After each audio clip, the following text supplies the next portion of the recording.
खुदावंद की शरीयत से रोशनी।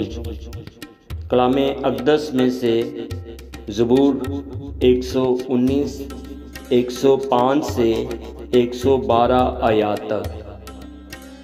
तेरा कलाम मेरे कदमों के लिए चिराग और मेरी राह के लिए रोशनी है। मैंने कसम खाई है और इस पर कायम हूँ कि तेरी सदाकत के अहकाम पर अमल करूँगा। मैं बड़ी मुसीबत में हूँ। ऐ खुदावंद, अपने कलाम के मुताबिक मुझे ज़िंदा कर। ऐ खुदावंद, मेरे मुँह से रज़ा की कुर्बानियाँ कबूल फरमा और मुझे अपने अहकाम की तालीम दे।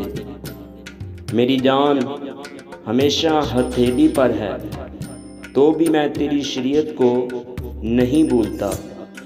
शरीरों ने मेरे लिए फंदा लगाया है, तो भी मैं तेरे कवानीन से नहीं भटका।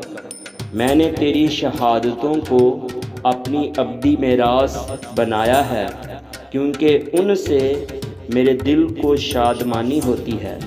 मैंने हमेशा के लिए आखिर तक तेरे आइन मानने पर दिल लगाया है। आमीन।